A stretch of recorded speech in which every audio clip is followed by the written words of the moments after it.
Subscribe કરો સતશ્રી ચેનલને અને બેલ આઇકોનને દબાવો, જેથી સતશ્રીના નવા વિડીયો સર્વપ્રથમ આપને પ્રાપ્ત થશે. વર્ષો થઈ ગયા. વાલ્મીકી રામાયણ સાક્ષી પૂરે કે રાવણને શ્રાપ હતો કે કોઈ પણ પરનારીની મરજી વિના જો તે એનો કામ ભાવે સ્પર્શ કર્યો તો તું બળીને રાખ થઈ જઈશ. કોઈ પણ પરનારીનો એની મરજી વિના જો તે સ્પર્શ કર્યો તો તું બળીને રાખ થઈ જઈશ. એટલે રાવણ સીતાજીનું અપહરણ કરી ગયો હતો, પણ એણે વરહદી સુધી સીતાજીને પોતાની રાણી બનાવવા માટે મનાવતો રહ્યો, પણ એને કામ ભાવે અડી શક્યો, કારણ કે એનું મોત થાત. ખાલી રાવણે સીતાજીનું અપહરણ કર્યું, તોય ત્યારથી લઈને આજ દિવસ સુધી લોકો એના પૂતળા બાળે છે. હું તમને એમ કહું કે એ રાવણ એક ખાલી હરણ કરીને ગયો તો એના પૂતળા બાળીએ તો આજ આ સમાજમાં કેટલા રાવણો ઊભા થવા માંડ્યા છે એ તમે વિચાર કરો. કેટલા રાવણો ઊભા થવા માંડ્યા. એક રાવણને મારવા રામને લાવવા પડ્યા. કોઈ કવિએ એમ લખ્યું કે આજ તો કળયુગ બેઠો માર કુંડલી. આ કળયુગ આમ કુંડાળું માળીને બેઠો છે, ઘરે ઘરે રાવણ છે, હવે હું એટલા બધા રામ ક્યાંથી લાવું? ઘરે ઘરે રાવણ છે, હવે હું આટલા રામ ક્યાંથી લાવું? બહુ અદ્ભુત પંક્તિઓ કળયુગ બાબતમાં કવિએ લખી. कलयुग बैठा मार कुंडली, जाऊं तो मैं कहाँ जाऊं, अब हर घर में रावण बैठा, इतने राम कहाँ से लाऊं, इतने राम कहाँ से लाऊं. कलयुग बैठा मार कुंडली, जाऊं तो मैं कहाँ जाऊं, अब हर घर में रावण बैठा, इतने राम कहाँ से लाऊं.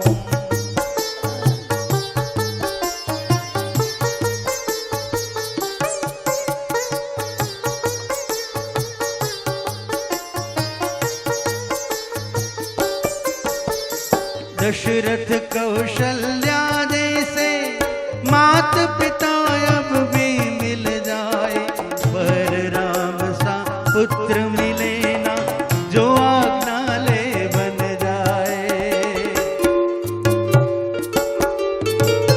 भरत लखन से बाई को मैं ढूंढ कहाँ से लाऊं, भरत लखन से बाई को मैं ढूंढ कहाँ से ले आऊं. कलयुग बैठा मार कुंडली, जाऊं तो मैं कहाँ जाऊं, अब हर घर में रावण बैठा, इतने राम कहाँ से लाऊं. जिसे समझते हो अपना तुम, हो जिसे समझते हो अपना तुम, जड़े खोदता आज वही, रामायण की बातें जैसी लगती है सपना कोरी. तब थी दासी एक मंत्रा, तब थी दासी एक मंत्रा, आज वही घर घर पाओ, अब हर घर में रावण बैठा, इतने राम कहाँ से लाऊं. कलयुग कलयुग बैठा मार कुंडली, जाऊं तो मैं कहाँ जाऊं, अब हर घर में रावण बैठा, इतने राम कहाँ से लाऊं, इतने राम कहाँ से लाऊं. વૈશંપાયન મુનિ કહે છે કે રાજા, જ્યારે આવું કળયુગ આવશે ને ત્યારે કલ્કી ભગવાનનો અવતાર થશે અને એ ભગવાન સતયુગની ફરીને સ્થાપના કરશે.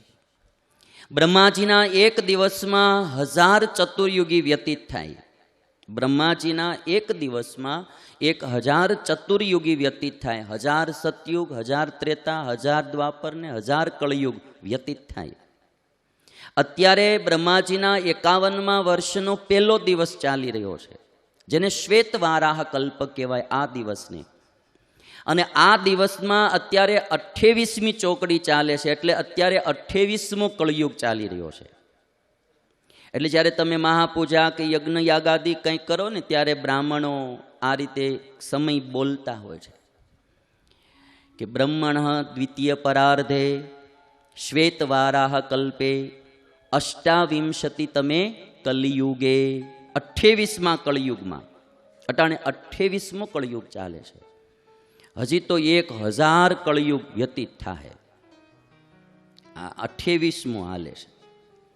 અને જ્યારે 1000મો કળયુગ આવશે તે દિવસે તો બહુ ભયંકર પરિસ્થિતિ હશે, કારણ કે ત્યારે પ્રાકૃત પ્રલય થશે.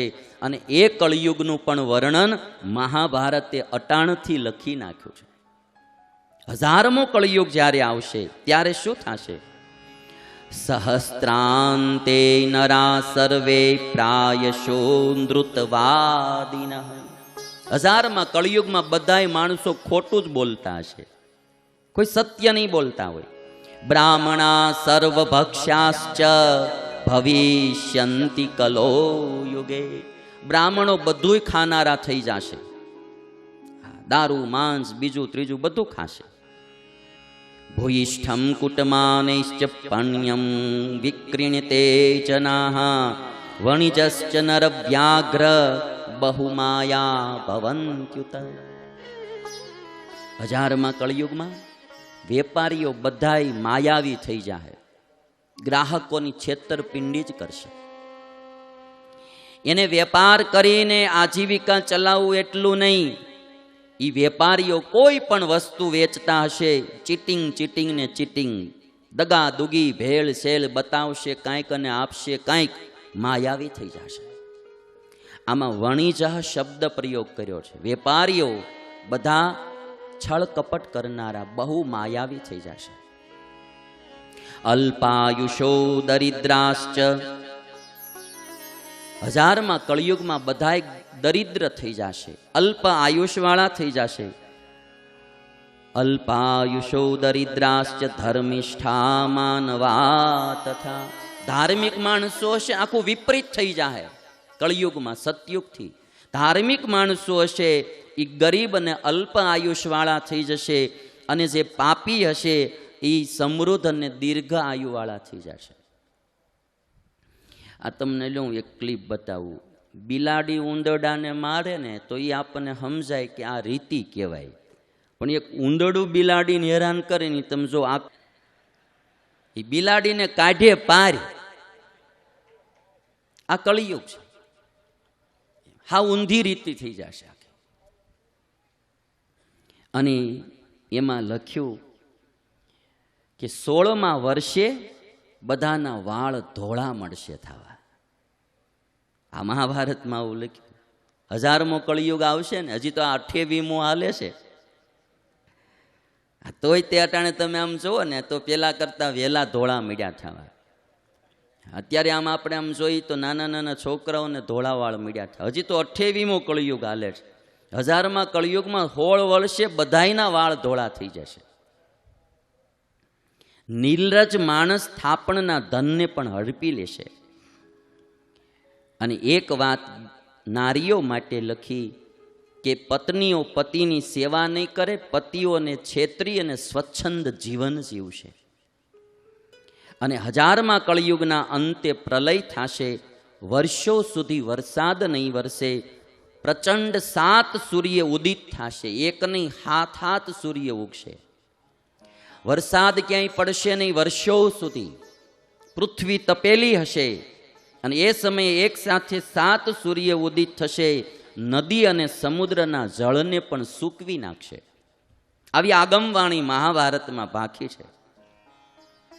લીલા સૂકા તમામ પદાર્થ ભસ્મીભૂત થઈ જશે. સૂર્યની આગથી બધું બળીને રાખ થઈ જશે. આજે બી હવે ટેમ્પરેચર ધીરે ધીરે વધવા માંડ્યા છે. હજી તો 28મો કળિયુગ, એના હજી 5000 વર્ષ ગયા, બધું ભસ્મીભૂત થઈ જશે. અને એ સમયે સંવર્તક નામની અગ્નિ વાયુની સાથે મળી સંપૂર્ણ લોકમાં ફેલાઈ જશે. પછી અતિવૃષ્ટિ થશે, જેથી આખી પૃથ્વી ડૂબી જશે. આ રીતે પ્રલય થાય. અને એટલા માટે માર્કંડેય મુનિએ કહ્યું કે યુધિષ્ઠિર, તમે સદૈવ ધર્મનું પાલન કરજો. ધર્મનું પાલન કરી ભગવાનના ધામમાં પહોંચી જાવું. અહીંયા ભવિષ્યમાં હારું, જેમ જેમ કળિયુગ આવશે એમ પછી જીવવામાં મજા નહીં. માટે ભગવાનનું ભજન ભક્તિ કરી ધર્મ પાળી ભગવાનના ધામમાં જાવું. યદ ગત્વા ન નિવર્તન્તે તદ ધામ પરમમ મમ.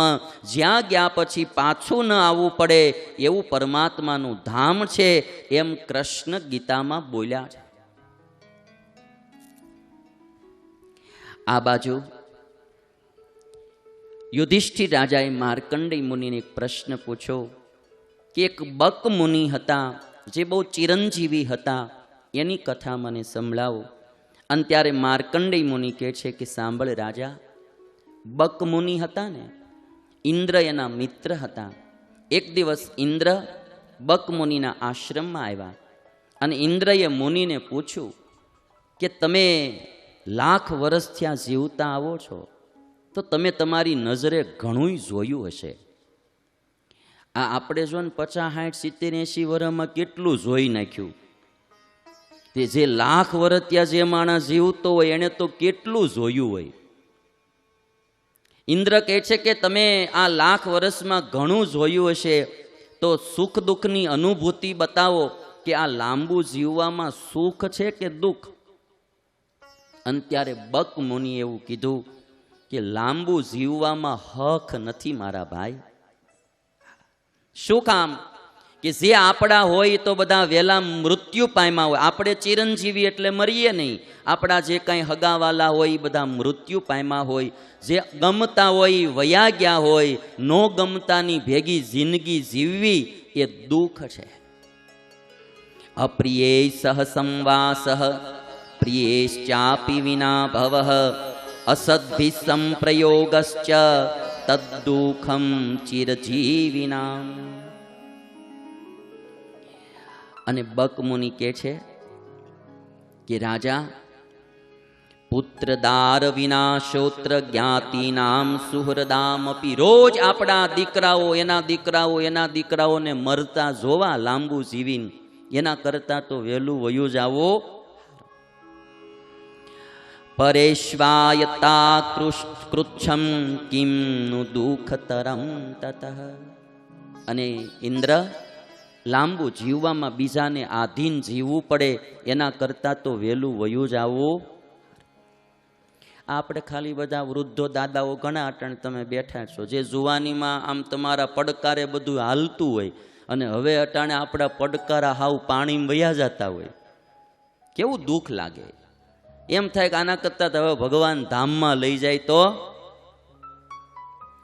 દીકરાની વહુઓની પરાધીનતા આવી જાય આપણે, પછી એમ થાય કે આના કરતા તો વયા જાય. હાથ નાન્યત દુઃખતરમ કિંચિત લોકેશુ પ્રતિભાતિ મે અર્થેર વિહીન પુરુષ પરેર સંપરિભૂયતે. રાજા, હાથ પગ ચાલતા હોય નહીં, એમ લાંબુ જીવવું, પૈસા હોય નહીં અને કોકની પરાધીનતા સેવવી, એ લાંબુ જીવનારાને બહુ મોટું દુઃખ છે. અને એક વાત બહુ સરસ બક મુનિએ કરી. અપિશાકમ પચાનસ્ય સુખમ વૈમગવન ગ્રહે અર્જિતમ સ્વેન વીર્યેણ નાપ્યપાશ્રિત્ય કંચન. પોતાની જાત મહેનતે કમાયેલા રૂપિયામાંથી શાક ખાઈને જીવવું પણ શ્રેષ્ઠ છે, પણ કોકને આધીન મેસૂબ ખાવો પણ હારો લાગતો. માટે ચિરંજીવી જીવન સારું નથી. અને પછી માર્કંડેય મુનિને યુધિષ્ઠિર રાજાએ કહ્યું કે મને ક્ષત્રિયોનો મહિમા સંભળાવો. અને ત્યારે યુધિષ્ઠિર રાજા ક્ષત્રિયોનો મહિમા સંભળાવતા કહે છે, એક કુરુવંશમાં રાજા થયા જેનું નામ હતું સુહોત્ર. મહર્ષિઓનો સત્સંગ કરી અને પોતાની ઘરે જતા હતા. સામેથી રથ ઉપર બેસી અને ઉશીનરના પુત્ર શિબી રાજા આવતા હતા. સુહોત્ર રાજા આમ જાતા હતા, સામેથી ઉશીનરના પુત્ર શિબી રાજા આવતા હતા. બે ક્ષત્રિયો સામે એક રસ્તે ભેગા થઈ ગયા. ઉંમર પ્રમાણે એકાબીજાને પ્રણામ કર્યા, પણ કોઈએ માર્ગ ન આપ્યો. બેયને એમ કે અમે સમાન ગુણવાળા છીએ, કોણ કોને માર્ગ આપે? અને એ સમયે ત્યાં નારદજી પ્રગટ થયા અને નારદજીએ સુહોત્ર રાજાને એમ કહ્યું કે તમારા કરતા ગુણમાં આ શિબી રાજા શ્રેષ્ઠ છે, માટે તમારે માર્ગ દઈ દેવો જોઈએ. અને ત્યારે સુહોત્ર રાજાએ માર્ગ દઈ દીધો અને શિબી રાજા પોતાના રસ્તે ગયા. અને શિબી રાજાની એણે પ્રશંસા પણ કરી. આ ક્ષત્રિયોના મહાત્મ્યમાં આ વાત લખાણી. શું કરવા? કે ક્ષત્રિયોની પ્રકૃતિ જનુની હોય, એ કોઈને નમે નહીં, એ ઝૂકે નહીં. પણ સુહોત્ર રાજાએ શિબી રાજાને ગુણિયલ જોઈ અને નમ્રતા સ્વીકારી અને માર્ગ આપી દીધો. આ એનું ગુણ દ્વારા મહત્વ કીધું છે. આ દુનિયામાં મહાત્મ્ય ગુણનું છે, રૂપનું નહીં, સત્તાનું નહીં, સંપત્તિનું નહીં, બુદ્ધિનું નહીં, સદગુણનું મહાત્મ્ય છે. જ્યાં સદગુણ છે ત્યાં માણસને નમવાનું મન થાય. જેનામાં સદગુણ હોય એને તો ભગવાનને પણ નમવાનું મન થાય. અને એક વાત ક્ષત્રિયોના મહાત્મ્ય માટે માર્કંડેય મુનિ કહે છે કે નહુષ પુત્ર યયાતિ બહુ સારા દાનવીર હતા. યયાતિ રાજા, જેના વંશમાં ભગવાન કૃષ્ણનું પ્રાગટ્ય થયું. યયાતિ રાજા બહુ દાન દેતા હતા. એકવાર દાન લેવા માટે એક ત્યાં બ્રાહ્મણ આવે છે. બ્રાહ્મણ ગુરુકુલમાં ભણતો હતો. ગુરુને દક્ષિણા દેવી હતી. દક્ષિણા માટે ધન હતું નહીં, એટલે યયાતિ રાજા પાસે માગવા આવ્યો. યયાતિ રાજાને કહે છે કે મને ભિક્ષા આપો, મારે દક્ષિણા દેવી છે. અને બ્રાહ્મણ કહે છે કે પ્રાયઃ જે લોકો માગે છે ને એના પ્રત્યે લોકો ઘૃણા કરે છે. તો હું તમારી પાસે ધન માગવા આવ્યો છું, તો તમે ઘૃણા તો નહીં કરો ને? તમે ઘૃણા તો, તિરસ્કાર કે ઘૃણા કે નફરત તો નહીં કરો ને? અને ત્યારે યયાતિ રાજા એટલું બોલ્યા કે હું દાન દઈ કોઈ દિવસ કોઈને વાત કરતો નથી. હું મારું દાન ગુપ્ત રાખું છું. એકવાર હું દેવાની પ્રતિજ્ઞા કરું, પછી હું એ દઈને જ સુખી થાઉં છું. હું દીધા વિના સુખી થતો. યયાતિ રાજા બોલ્યા છે. એક તો હું દાન દઈને કોઈને કહેતો નથી, હું દાનને છુપું રાખું છું. અને આ બહુ એક સમજવા જેવી વાત છે. પુણ્ય કર્મ જેટલું છુપું રહે ને એટલી એની કિંમત વધે, અને પાપ જેટલું પ્રગટ થાય એટલું પાપ ઓછું થાય. પુણ્ય જેટલું પે કરે એટલું વધે, અને પાપ જેટલું ખુલ્લું થાય એટલું ઘટે. તમે જો ગુલાબ હોય, ગુલાબનું ફૂલ, અને તમે એને કોઈ એક પેટીમાં રાખી મૂક્યું હોય તો એની સુગંધ લોંગ ટાઈમ સુધી સંગ્રહિત રહે. અને ફૂલને ખુલ્લું મૂકી દો એટલે એની સુગંધ બધી પ્રસરી જાય. બરાબર? એટલે સારી સુગંધ હોય ને એને પેક રાખવી, એને બહુ ખુલ્લી ન કરવી. અને બહુ મોટો જબરો દાબો નાખેલો હોય અને એને તમે ફંફોળો એટલે કેટલી દુર્ગંધ આવતી હોય, પણ એને આમ આખો આમ ખુલ્લો કરી નાખો ખેતરમાં એટલે દુર્ગંધ આવતી બંધ થઈ જાય.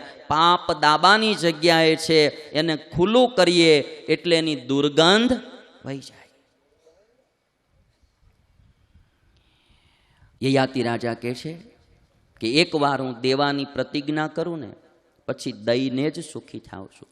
ઘણા હવે આ યયાતિ રાજાની વાત યાદ રાખ્યા જેવી છે. ઘણા લોકો લખાવી નાખે છે, પછી પાછા દેતા, લખાવી નાખે પણ પછી પાછા દેતા નથી. યુટ્યુબના માધ્યમથી કથા સાંભળતા ભક્તોને જય શ્રી સ્વામિનારાયણ. માનવ કલ્યાણ માટે જીવન સમર્પિત કરનાર પરમ પૂજ્ય સત્શ્રી, જેમની અમૃતવાણીથી કેટલાય લોકો વ્યસનમુક્ત થયા છે, કેટલાય પરિવારોમાં એકતા વધી છે, સમાજમાં પ્રભુ ભક્તિ, દેશભક્તિ, ગુરુ ભક્તિ, માતૃપિતૃ ભક્તિનો સંચાર થયો છે. આવી સમાજના કલ્યાણરૂપ કથાના પ્રચાર પ્રસાર માટે તમારા જન્મદિવસ, મેરેજ એનિવર્સરી, પુણ્યતિથિ અથવા કોઈ પણ દિવસે ડોનેશન આપી આ પુણ્ય કાર્યના સહભાગી બનીએ. યથાશક્તિ ડોનેશન આપવા માટે સંપર્ક 9904 17000. જય શ્રી સ્વામિનારાયણ. જો આ વિડીયો ગમે તો વધુને વધુ શેર કરો, લાઈક કરો અને તમારો અભિપ્રાય કોમેન્ટમાં લખો. અને હા, જો તમે હજી આ ચેનલ સબસ્ક્રાઇબ ના કરી હોય તો સબસ્ક્રાઇબ કરી બેલ વગાડી દેજો.